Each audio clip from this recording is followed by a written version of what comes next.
Please can you remind me if you'll be so kind, staring out into space, asking God to hear my case, trying to think of all things past. How long will my memory last? The purple angel, purple angel, purple angel, you're next to me. Welcome, everyone, to Alzheimer Speaks Radio. I'm your host, Lori LeBay, and I have Jonatha Brooke with us today as a guest. But before I give you her formal introduction and we get into our line of questioning, we always get new listeners. So I always like to tell people a little bit about Alzheimer Speaks and why we're here. Bottom line, my mother had dementia for 30 years. Changed my life, changed my career, and so I am in this space now. My goal has always been with Alzheimer Speaks to raise everyone's voice, and so what we are is an advocacy-based company providing multiple platforms to shift our dementia care culture from crisis to comfort around the world. We're also known as a media outlet just because of all of our platforms as well. We truly believe that by joining forces and just having these everyday conversations like we're going to have today on Alzheimer Speaks Radio, that we can get rid of the stigmas and we can raise awareness and we can give hope. Because we all need those things, especially those that are in the trenches with dementia. At our core, we also believe that collaboration is our greatest strength, and it's really our only way we're going to win this battle. And we know that that's working thanks to each and every one of you. You see, your clicks, your shares on all of our platforms, from the radio to the blog to our dementia chat videos where I interview people with dementia, and they are our experts, to our YouTube channels and all of our social media platforms on Facebook and Twitter. Every time you share those, you are pushing our content out. And again, you are pushing the voices of dementia out at all levels, from those living with the disease, family members, researchers, businesses, authors, singers, songwriters, movie directors, advocates, you name it. Everybody's voice is welcome. And in all of our spheres, we have a lot of people dealing with this disease that really haven't kind of come out of the closet yet. They don't know where to go. They don't know what to do. And like the rest of us, we're more comfortable when we see it being a new normal. It's a lot easier to grab. So thank you. Again, because of you, we got recognized by Dr. Oz as the #1 influencer online for Alzheimer's, by Maria Shriver as an architect of change, and just recently by Oprah Winfrey as a health hero for 2018. And again, that's not us, that's all of us working together. So thank you. I also like to mention that if you have a story to share, reach out to me. If you're thinking you might have dementia, if you are diagnosed with the disease, if you're caring for a loved one, if you're a business professional or an individual that has created a product, a service, or a tool that can help people, let me know. Again, we are always open to hearing new voices. I also want to mention that the Neurofilm Festival is coming up, and the deadline is March 2nd, and there will be a link to this this contest. It's really quite fun. The grand prize is $1,000. There's 4 different categories, and I'm not going to get into a lot more detail than that, but just go ahead and click on the link below to learn more. Again, it's just another great way to take part and let your story be known, and also help raise awareness. I want to give a shout out to some of our sponsors, the Alzheimer's Research and Prevention Foundation. It takes a really holistic approach towards the disease. It is just dear to my heart. They work a lot with meditation, exercise, what we eat, all of those natural things that we can work into our lifestyle. The American Senior Magazine, which is a wonderful magazine with big print. Don't even need to wear my glasses to read it. I love it. And they have great articles. Plus, they have some activities in there that people can utilize as well. The Call Alert Center, which is just a nice platform to be able to be set up in case your loved one or the person you're caring for would wander. It's under $15 a year, and you can have them all set up in case that crisis would occur. They work with the police, and they do a social media blitz and phone blitz that is absolutely phenomenal. And then, of course, there's WHAM, which is Women Against Alzheimer's with Maria Shriver. She also does the Move for the Minds in the summer, which she'll be announcing some new dates for that soon. And last, that I want to give a shout out to Care to Plan, which is a brand new dementia resource directory that is under construction. It's in beta launch right now. You can see it on alzheimerspeaks.com. If you go up to one of our main tabs, it says resource directory, and find more information on that, and you are able to go ahead and join that for free at this point. Once you join, it's only like $99 for a card for a year. You actually can then get a portal to have the whole resource directory on your own website, which is really super reasonable. Mayo Clinic is involved with this as content builders, and so many others. So that is my housekeeping. So now I can't wait to get to our guest today. Jonatha Brooke is just so, she's such a trooper, and she is just this magnificent personality, and you're going to see that through this video, and if you're listening to just the audio, you're going to hear it in her voice. She is an acclaimed singer and songwriter with 4 major label releases. She has 9 CDs on her own label, which is called Bad Dog Records, and her voice is absolutely phenomenal. She has written for film, including Disney's Peter Pan and Tinkerbell series, TV, which has included the theme for Joss Whedon's Dollhouse, and for other artists like Katy Perry, Madeleine Peyroux, Lizz Wright, and Joe Sample. In 2014, she debuted her own one-woman musical called My Mother Has 4 Noses, and she'll get to why the title is that when we talk. But it is catchy, and you're not going to forget it, and that's the whole point. It was off Broadway at the Duke Theater, and it was the Critic's pick in the New York Times and New York Post, and it ran for 3 months. I personally saw it several times here in Minnesota at the Guthrie as well. Among other projects of note, in 2008, she worked for the acclaimed The Works, a collection of songs that she wrote after being invited into the Woody Guthrie archives by Woody's daughter, Nora. And she just is, she's just a joy, and her one-woman play is absolutely incredible. You will laugh, you will cry, and you'll be like me, wanting to come back, bringing others, because that's what I did, and everybody I brought wanted to come back and bring others. It's just absolutely fabulous, and I'm so excited that she is now currently living in Minneapolis here in Minnesota, and she's working on 2 new musicals, and she continues to record. But her play is going to be at the Jungle Theater here. And again, we will talk more about that. So welcome, Jonatha. Well, hi. What an amazing introduction. Thank you. Well, you're an amazing lady. And I mean, I could talk about you all day long. I am so excited for your play to be back.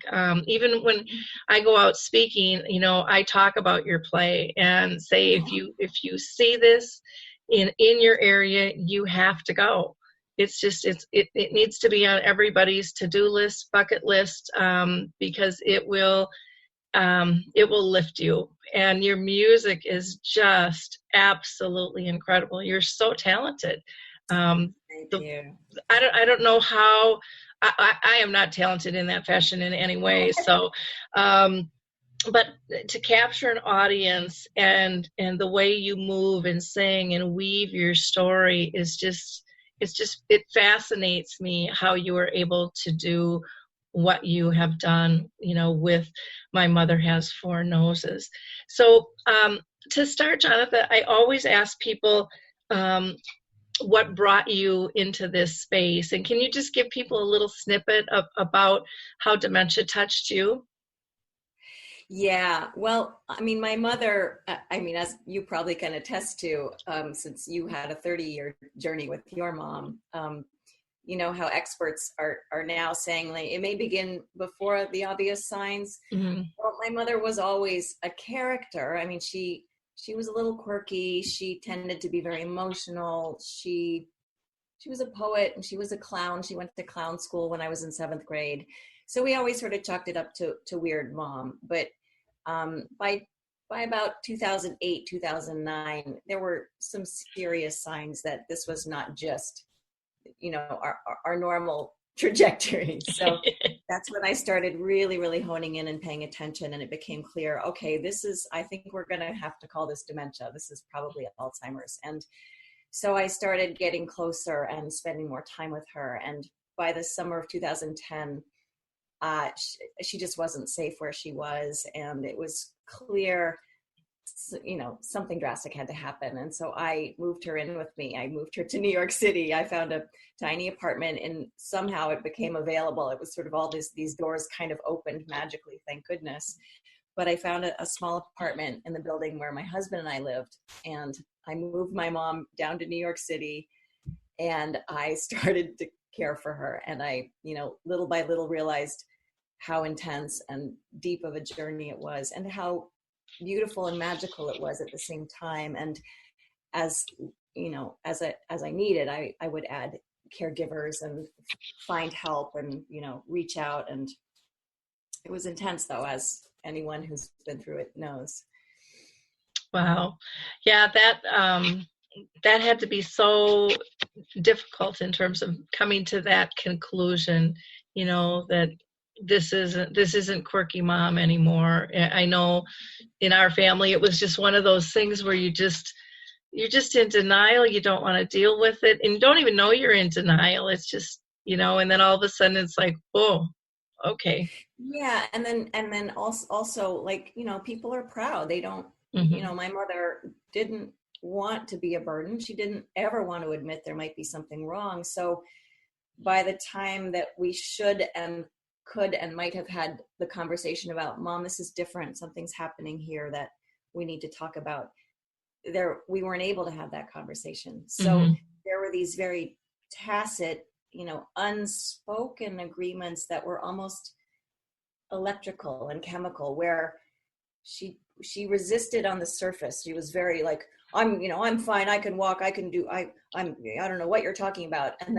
But then there would be these softenings where she was like, I just want you to stay, and it was this very clear, oh, okay, you need me, and this is going to be fine. It's still mm-hmm. emotional, where whether it's spoken or not, there's a sort of agreement that happens of like, I think I need you.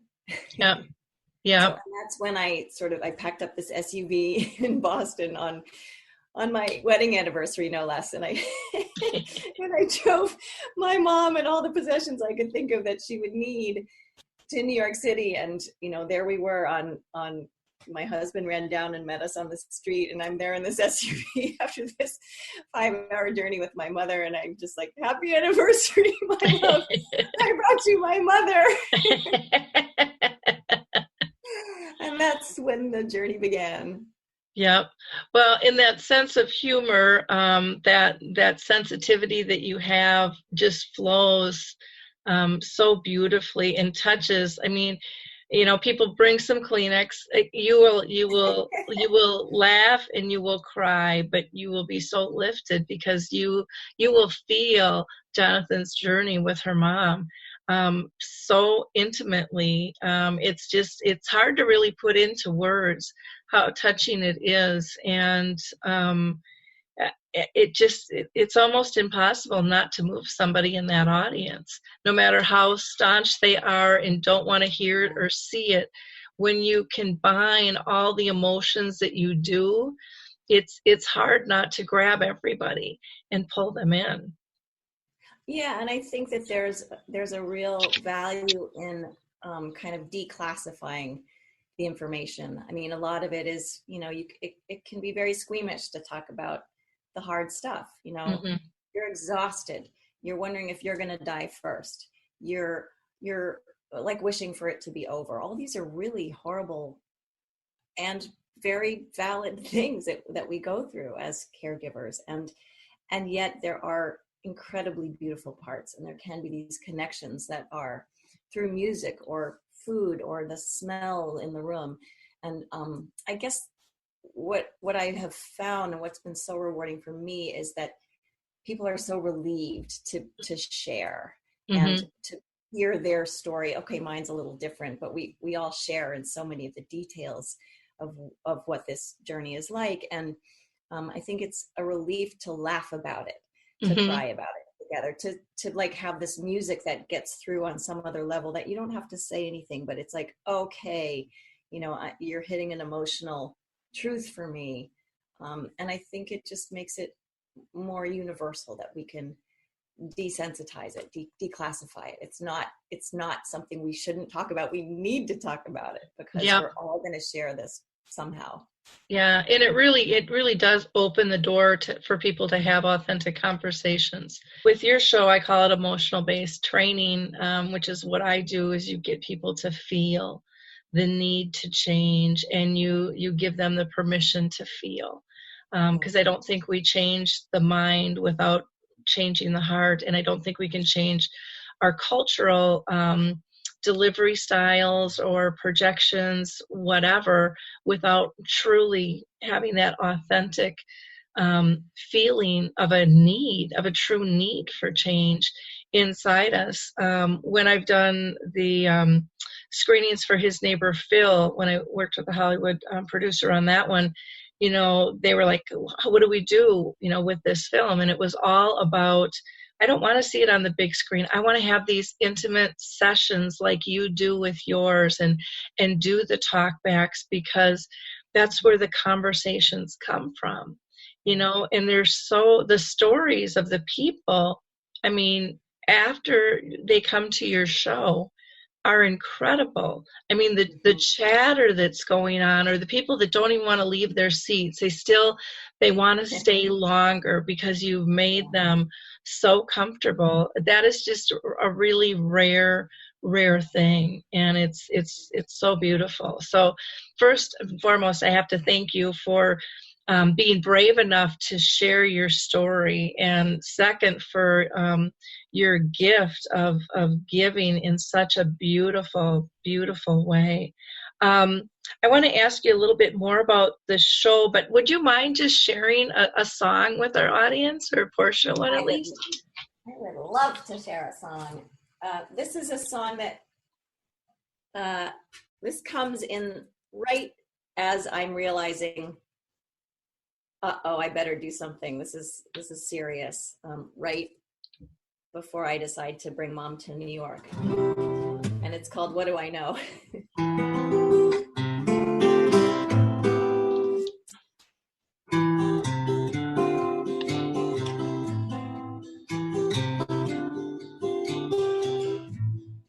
Right foot red and left hand blue, tangled up when you get through. Don't know what the hell to do.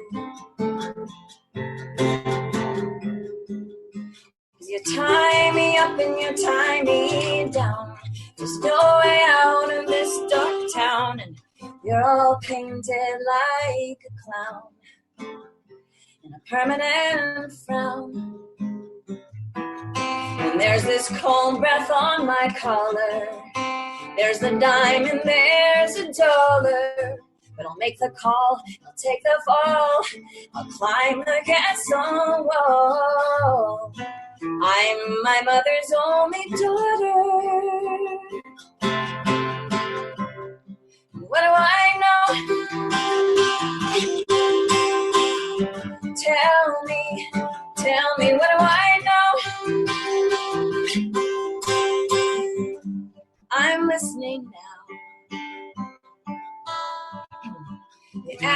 what's the real return? As the rains pass by and ridges burn, and I say, well, nothing's ventured, nothing's earned. It's what I learned.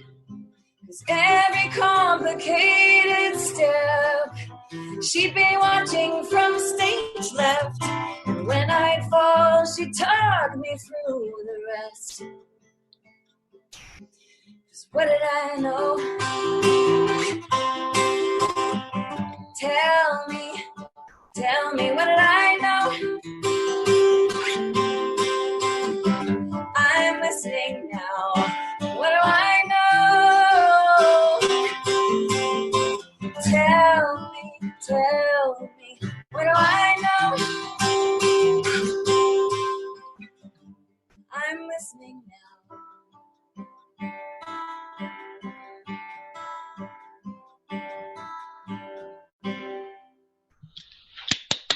Yay! You got me all teary. Oh, I know. Well, I wanted to get at that sort of feeling of, the coming full circle in a way, when what everything she did for me. And, and now, of course, me too. There's this, we end up mothering our mothers, and it's a very poignant reversal. And, but I wanted to honor her too in that song, to say, like, well, she was there for me, so of course I will be there for her. Yep. Oh, every time she gets me. And all of your songs are so powerful. I mean, they're just so powerful. And, for people in the audience who have been, I'm actually dripping.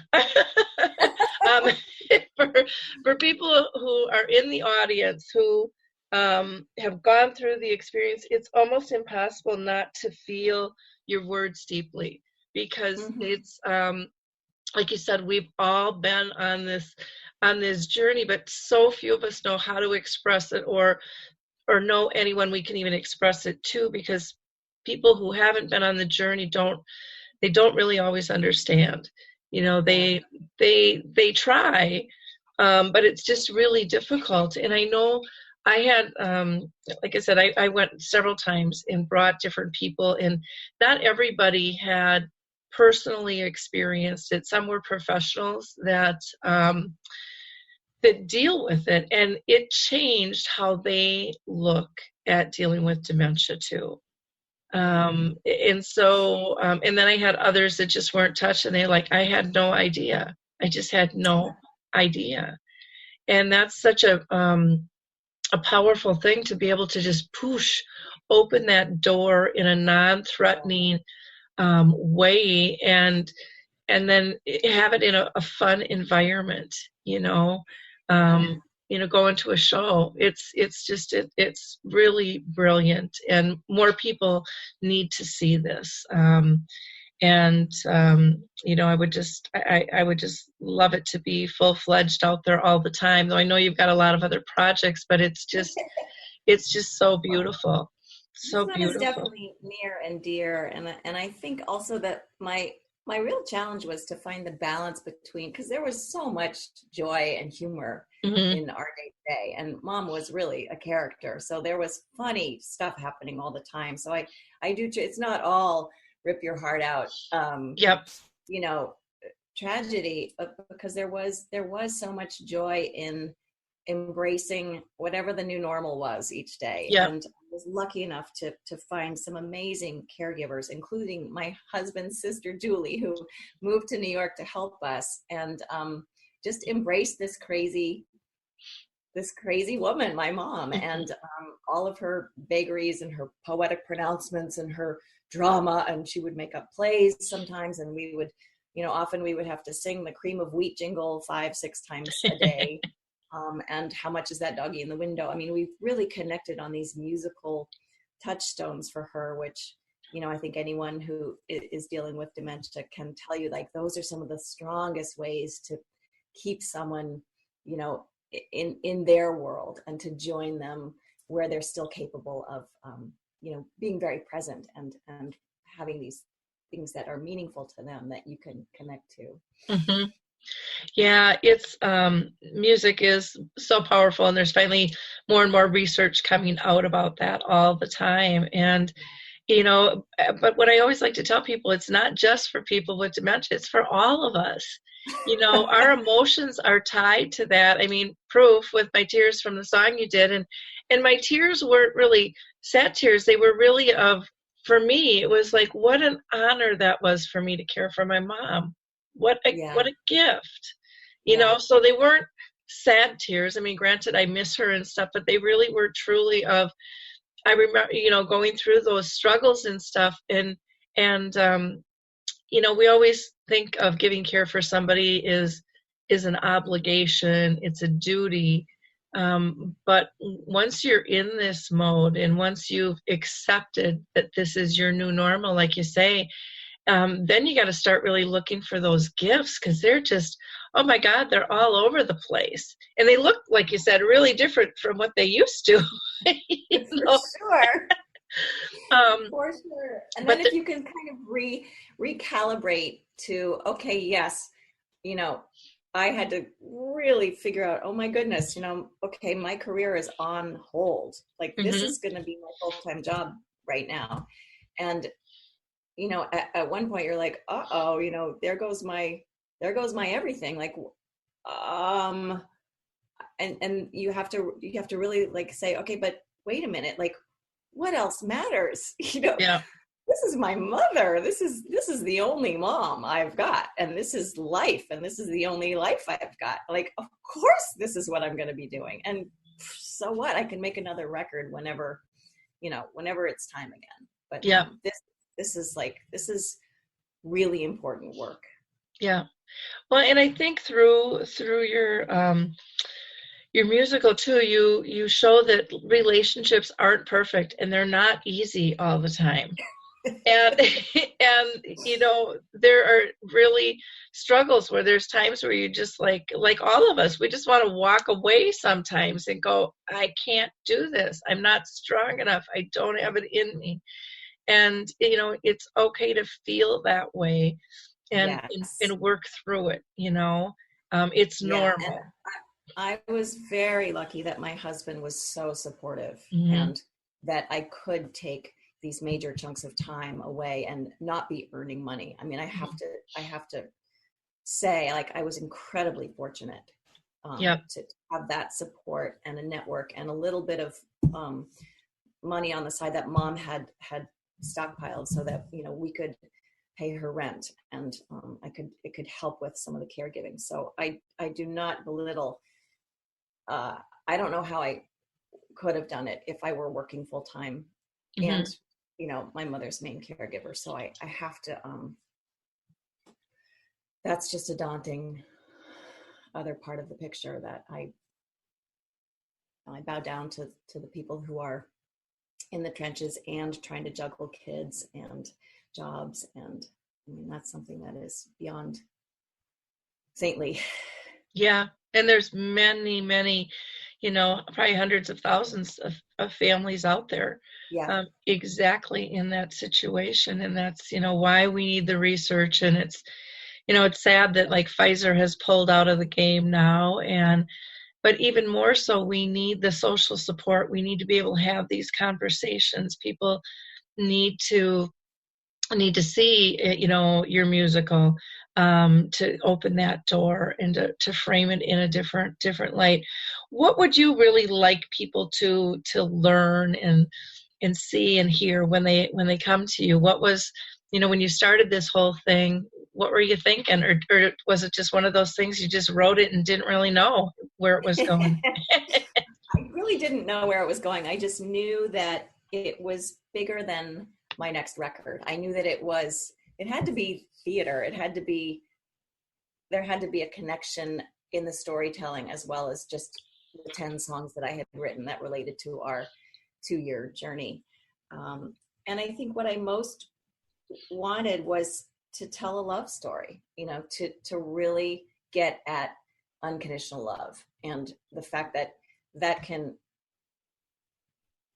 top anything. If you can just get back to that electrical current of love between two people, you can survive anything. And I also wanted to, again, sort of desensitize the tough stuff and revel in the goofy, crazy, funny stuff.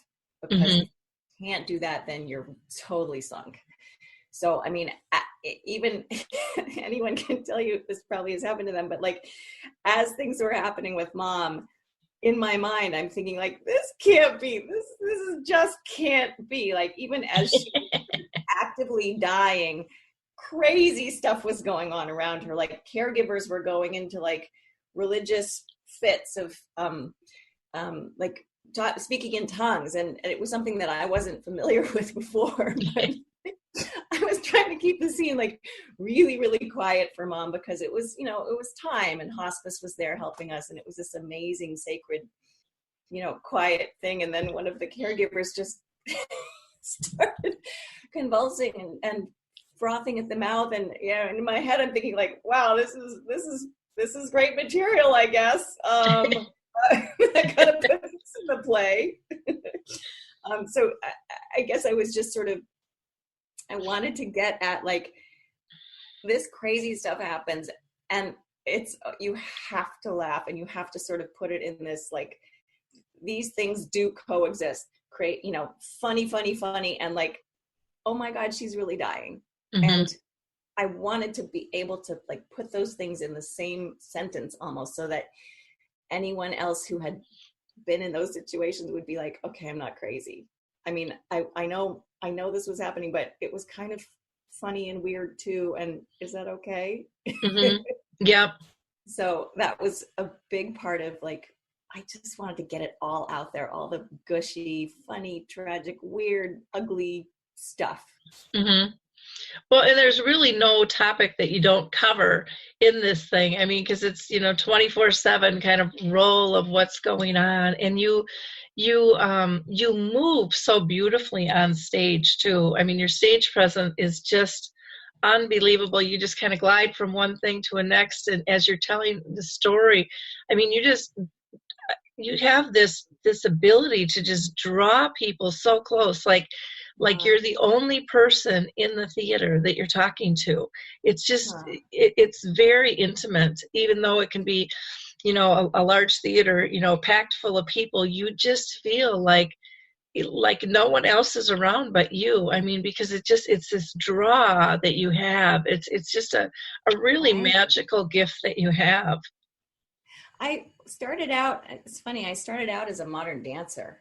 So I danced professionally until I was 30. I mean, I was trying to juggle the music and the dancing, and then I got this record deal. So the dance kind of fell by the wayside. And I had always wondered, like, is there some way that element of, you know, who I am, it's part of my persona. I mean, I was trained since I was 6 as a ballerina.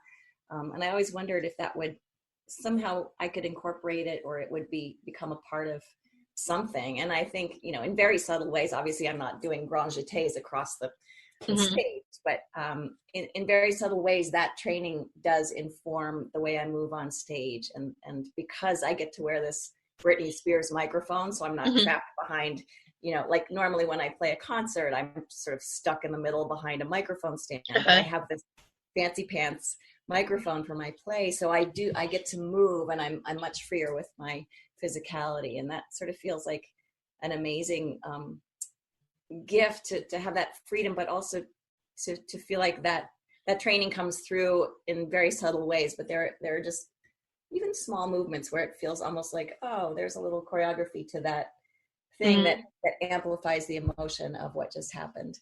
Yeah, I definitely agree with that, because you know, your nonverbals, they're so easily read. You know, if you're happy or excited or frustrated or sad or exhausted, I mean, it comes through in your movement, as well as your song and your voice. It just, you've just done just an absolutely incredible job. It truly is magical to be part of watching it, and then to you know, be able to be part of the talkback. And I don't know if you do that with all shows or not, But, if there's a formal talk back or not, I know people are still talking. They're still talking. Yeah, I think there will, at the Jungle, I think we're going to have pretty much every night we'll have some kind of talk back. So Cool. I look forward to them. I really, it feels like this incredible release for me and for the audience as well. Yeah. Yeah. What I found, and I don't know if you found this, but when I do the talk back with his neighbor Phil, a lot of times I get people, and because the old school is always, we'll have a panel of experts to talk to the audience. But what I have found is they want someone to facilitate their own conversation, because they have to download, because like after the film I do, people can't even sometimes talk for 5 to 10 minutes. I mean, they are just emotionally just still spinning, in what they experienced and stuff. And so, I find that I tell a little bit of my story to show my vulnerability. And then all of a sudden they just start talking, and they're supporting one another, perfect strangers. And they're going up to him after the show and starting conversations and sometimes friendships. I mean, it's amazing. So I don't know, with your talkbacks, what have you found works best? Do you do the professional, or do you really want to elicit the audience feedback?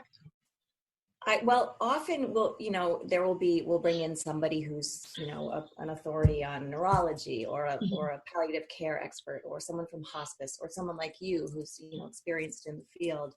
And I will start with questions to the guest, so that no one's on the spot. If they're still sort of recovering and like a little bit raw, and it's easier to sort of just get it going, so there's a normal conversation with us up here, and then then people start to loosen, and it's the spotlight's not on them to like all of a sudden come up with a question or a comment or something, and they can slowly emerge from whatever they're feeling. And there was one time, the very first reading I ever did of the show was in Pittsburgh.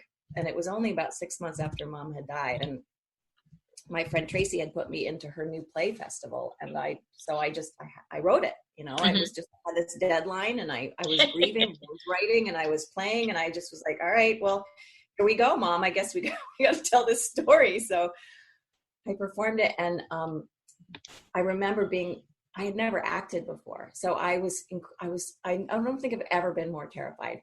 I could barely breathe. And there was this very amazing actress who was in another play in the festival, sitting right dead center. And the whole time I was thinking, oh my God, she's so good. And I'm so new at this. And I just hope I don't disappoint her. And I hope she gets it. And by the 15 minutes in, she started crying, and she didn't stop and then through the whole talk back, she just kept crying and crying. And it was just this incredible cathartic thing for both her and me. And we had this great conversation and she, the next night she brought back her daughter, her husband, her entire family. And it was this confirmation and amazing like validation of like, all right, I think I'm doing something right, because tears are usually a sign that I've hit an emotional pocket of truth. Yep. So, often there will be people that can't bring themselves to say anything except thank you at the end. And you allowed me to access this thing that was stuck. And now I feel like I can give this feeling a voice. I can move through this. It's there. I know it's still going to be sad, but I can share it. Yeah. And that's the beauty of being able to acknowledge it and to share it, because so many people hide that. They think that they're not supposed to share those emotions. They're not even supposed to have those emotions. Yeah. And to get in a room where everyone is feeling the same, and you're just that feeling of isolation that I think hits pretty much everybody who's, if you're diagnosed or if you're caring for somebody with dementia, that isolation, it grabs you and it ties you up. And like you said, it's so freeing to think, oh my gosh, I'm not alone. Yeah. I'm not alone. And for the conversations to be had with perfect strangers and the vulnerability that people show, and yet the comfort that they get out of it, most people can't even imagine something like that occurring. But it is so beautiful and it's so powerful. And like you said, that, one woman, the next night she was back with more people, because it's like, you're kind of like a Lay's potato chip. I can't just have one. And it's funny because her daughter had the same reaction. The daughter was almost more inconsolable than the mom, and it was so beautiful. I mean, it sounds kind of weird, but it was so beautiful that they just let it go. They let all this stuff that had been building up. I think it was the grandma that was suffering from dementia, and they were just ready. They were just ready to share it and to let it go and to realize they were not alone. Yeah. And that they're human, and and to be able to do that again in public. So many people can't do that even in private, but that just again states the safe space you've created to have these conversations and to let these feelings bubble up, the good, the bad, the ugly, and say, you know what? You have all these feelings in all other areas of your life too. Mm-hmm. It's not, they just don't come wrapped in dementia, Right, so, exactly. So we have to change how we look at our emotions, so that we can maintain our mental health. I mean, my gosh, this stuff can crack us if we let it, if we keep pushing it down and hitting it and ignoring it. It's healthy to feel. In general, it's a commentary on like really trying to be open to one another, and I think it could help the discourse in general these days. I mean, the nation is so riven and fraught and antagonistic and vitriolic right now, and just stripping it down to like, wait a minute, okay, these are all human things, we're all humans. Like, how can we get at like, I'm feeling fragile, I'm feeling alone, I'm feeling vulnerable, I don't get you as a human. We need to sort of tone it down and like, again, strip away to like, okay, what's really true? Like, where's the love at the bottom of any of this? Where can we find love? And I think that's just sort of a general, it sounds kind of naive and cliche, but I just keep trying to come back to, okay, like, where can I find love in this story? Where's the love? Yeah. And there's so many different types of love, so many different levels of unconditional love. I mean, I always thought there was like unconditional love. It was its category and it fit in this box. And then through the journey with my mom, I'm like, oh, there's many different levels of unconditional love that I didn't have a clue even existed. And to me, it was almost like a spiritual experience because you get connected on such a unique level that is in some ways so slight. It kind of reminds me of a spider web of just, one little spew. It's so slight, but yet it's so strong and flexible and hardy, and protective. It's amazing. It's just amazing. Yeah, those little tiny gifts that filter through the crevices. Yeah. Some people, and I probably should have asked this earlier, will probably wonder what a musical play is. Can you kind of just, define that for them? I've kind of got us all over the board here. Well, I guess it's kind of what became of my story. I as a musician, I've been touring and making records for about 25 years. So something that I've become more comfortable with and become known for is my storytelling. And often between songs, I'll tell you a story, or I'll try to create a funny anecdote about what happened today on the bus, or how this song came to exist. And it just sort of when I was working on the idea for telling my story about me and my mom, I just thought, all right, well, I guess this can be kind of an extension of that. So for me, a musical play is, well, I'm going to tell you this story, and then I'm going to be my mom, and I'm going to be all these other characters. But then when I'm telling you more about me, I find it more compelling to go into song. Mm-hmm. So often, like when I'm telling the story about right before I go into the song I played you, I'm telling you that, I'm terrified. My mom is vulnerable. I don't know what to do. I call my husband, and we decide we're gonna move her to New York. And then I sing that song. And in a way, it's a more elliptical, poetic way for me to tell you how I'm feeling. Mm-hmm.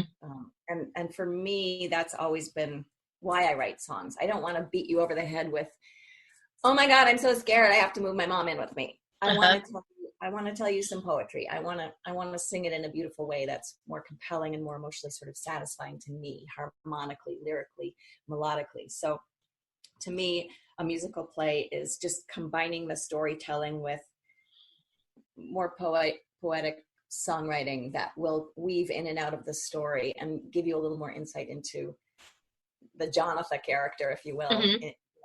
in the trajectory. Yeah. Now, in the play too, you played different musical instruments at time, which I just found fascinating too, because I thought that just added so much. The one instrument, was it the calyptico? Was that what it's the called? kalimba. Yeah. Kalimba. I had never heard that or seen that, and I was just fascinated by that. Yeah, it's a beautiful little instrument. I think they originated in Africa. They're little, basically thumb pianos, Mm-hmm. little metal tines attached to a hollow piece of wood. And it's weird because early in my career, I used to play a kalimba, and then it got lost somewhere in one of my moves along the way. And I only picked it up again when I was, in the middle of caring for mom, and I was on this songwriting retreat that was like one of the only times I got away. Mm-hmm. I went to the songwriting retreat, and there was this kalimba at the studio, and I wrote this song, like it just sort of descended from the heavens, this song that it's now pretty central to the play. And I had to beg the guy at the studio to sell me the kalimba. He ended up loaning it to me indefinitely. So he's been very lovely about letting me have the kalimba for now. Oh, wow. Yeah, it's just a beautiful instrument. Just, and it's kind of almost heavenly. It reminds me almost of a harp in some fashion. And I'm not real musical, so I'm probably screwing this all up, but it's just so rich and beautiful on this whole different level, and it just kind of sweeps you away. And it's very, very, very neat. I like to be I'm conscious when I'm creating a record or now this play, I'm very conscious of just sonically wanting to change things up, so that not every song is in the same key or with the same instrument. So, I have two different guitars on stage that are tuned a little differently, and they're in different keys. And then I play the piano on a few songs, and then the kalimba is this very, very different place that you go to emotionally and musically. And I'm conscious of really wanting there to be a variety of sound and sonic landscape and keys and textures, and just to sort of keep the ear engaged and to keep it complex. I love complexity and dissonance and telling things in elliptical ways. Did you do, because I can't remember, did you do something with a drum too in it? No, I do a little bit of sort of dancing when I'm kind of being my mom singing the cream of wheat jingle, or how much is that dog in the window. But that's a good idea, though. I should bring a drum on sometime. For some reason I was thinking that you had a little drum, but Sometimes when I play the guitar, I'm a little spastic, so it does sound like I'm playing the bongos at the same time as I'm playing the guitar because I'm hitting the soundboard. Oh, you know what? I bet that's what I'm thinking. 'Cause I do remember that. I'm like, God, I remember that. Boom, boom. Yeah, you're right. Yeah, that's exactly what it is. That's exactly what it is. Yeah. But again, it's just all those different tones that you bring together, and then they just all meld together so nicely, and you kind of just slide across the stage and weave these stories in, and you pull us in on so many different levels. It's just absolutely, you're brilliant. You're absolutely brilliant. It's Thank you. Well, I have to thank Mom. Yeah. Well, she would be very, very proud of this play and all that you've accomplished. Jonatha, is there anything else you'd like to tell people about you? You have just such a vast repertoire of what you do, and I'd love to give you that opportunity to tell people a little bit more of yourself if you want to share. Well, I guess most importantly, I just feel very lucky. I love my job. I love what I do. I love performing and singing and writing, and I've started teaching songwriting more and more, which is kind of an exciting new avenue for me. I don't know what else to say except I hope to keep building my audience and keep making new music and keep challenging myself. I think that my biggest quest has been not to repeat myself. Mm-hmm. So, the play certainly was a huge stretch and a big adventure for me. So I'm kind of wondering what the next big scary thing is going to be. Who knows? It could be like alpine skiing or... So do you ever go out and do speaking, like keynotes or, at conferences, do this play at all, or? I have done a couple of, I've made sort of shorter condensed versions of like a 30-minute, elevator version of the play. I've done that a couple times for like caregiver organizations. I did one in New York for this really cool caregiving organization. I haven't done a lot of it, but I have, and I always incorporate a little section of the show into my live concerts. So I will do, 2 or 3 songs from My Mother Has 4 Noses, and I'll incorporate some of the storytelling into that little section of the show. And it always just, people are like, oh my gosh, that, what was that? So it's definitely just, it's become a part of who I am now. And I think the fact that I've become more and more comfortable as a storyteller and a little bit of, I wouldn't call myself an actor, but more comfortable acting, it has just brought a whole different element to my concert touring career. Okay. And I love that. And I think I just want to keep expanding on that and see where it goes. Oh, cool. So now you're going to be at the Jungle Theater. February 10th is the opening through March 4th. Wonderful. And that is in Minneapolis, Minnesota.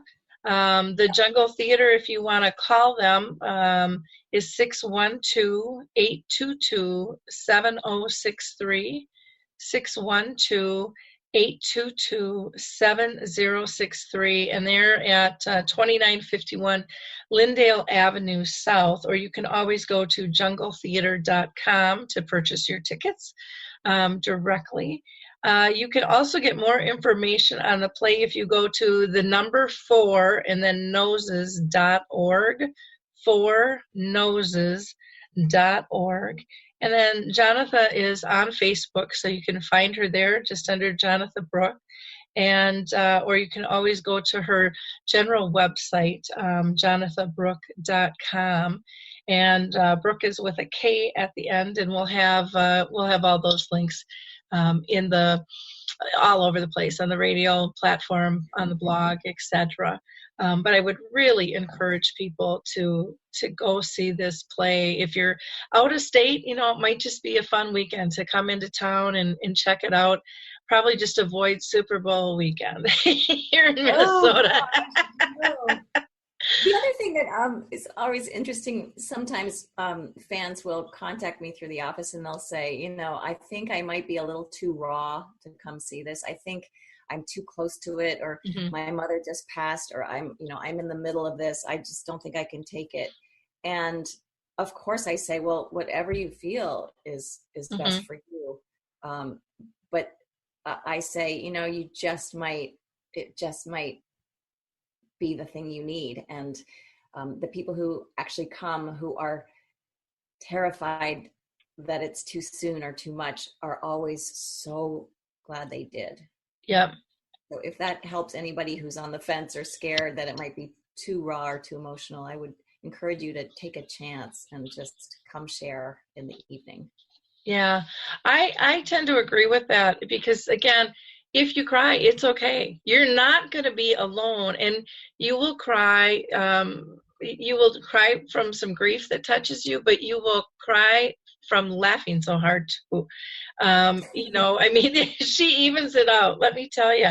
And it's just, it feels so good when you can really truly be your authentic self. Yeah. And release those feelings. And I don't think we do it enough. And I think that's one of the almost shocks to the system for people, is because we're so used to stuffing it. And yeah, you might be tired afterwards. You'll be really excited after the show because everyone's just jabbering. I mean, they're just like, and that scene, and what about that scene? And these conversations, and they're all talking about who they have to bring to next, who else needs to see this, and how wonderful it'll be. And then afterwards, you'll probably crash a little bit, but it's a good crash. It's almost like crashing with a big somebody cuddling with you. You've just got this big hug, and it's you just don't, you're not alone anymore. And as much as you may feel like, well, because there's a lot of people out there that don't think they're isolated, but then they'll see something like this or something like the film that I do, and they start talking about it, about how isolated they were and how alone, and they didn't even realize it had happened to them. They just accepted it as their new normal. And it really wasn't in the equation, because when you're giving care to somebody else, we don't look inward. We're always projecting, what can we do out there? And we're not projecting, what do we need to do in here for our own heads and our own hearts and our own bodies? And it's just a magnificent piece. So, like I said, I'm thrilled you're back. Thrilled you're in Minnesota and going to be at the Jungle Theater, and encourage everybody to come out. And again, Minneapolis has tons of things to do. So really, it's a great place to just go for a little weekend retreat. There's all kinds of things to participate in, even in the dead of winter here. Let me tell you. I know. What a great town. I mean, I've only been here a year, but I am loving it. I'm so happy I moved. Yeah. Well, and then this year with the Super Bowl, there's going to be so many extra things that are happening, concert-wise and theater-wise and ice castle-wise. I mean, we've got a couple different ice castles going up that are going to be, they've always done a marvelous job, but they all are going to have an extra oomph this year. Yeah. And so, yeah. So cool. Well, anything else that you'd like to share with our audience at all, Jonatha? Yeah, but just stay warm. We're trying. It is cold. But it's cold all over. Florida's been cold, and I know, that's the thing. Like before I moved here, we were A-Bing, because I was in New York City until a year ago, and we would A-B New York City, Minneapolis, New York City, Minneapolis, and there were that many days that it was that much colder. So quit your whining. Just get out there and shovel some snow. That's right. We don't even have that much snow. I know, it's crazy. Oh, gosh. And go Vikings. Yes, go Vikings. We had just a phenomenal game yesterday that was just unbelievable. That one's one for the history book. So I think it was time. Yeah, hopefully, they go out to Pittsburgh. Hopefully they will win there and come back to be in the Super Bowl in their own hometown. But time will tell. Awesome. But well, thank you everyone for listening. Again, please share this and go to the Jungle Theater and get your tickets. You're not going to want to miss this show. And you can also, contact Jonatha Brooke directly by going to her website. Again, all the links are right there for you. Thanks, everybody. Bye now. Thanks, Lori. Bye. Thank you. Hey everybody, Jared Sebestier, host of Retire Repurposed. This podcast is dedicated to help people transition into fulfilling and purposeful retirements. Retirement is a big life change. In fact, the two most dangerous years of a person's life are the year they were born and the year they retire. Few people could just flip the switch from working a career 30 or 40 plus years, retiring on Friday without methodical steps to living what we call a repurposed retirement. To listen now, search Retire Repurposed on your favorite podcast platform, Senior Resource, or Life Audio.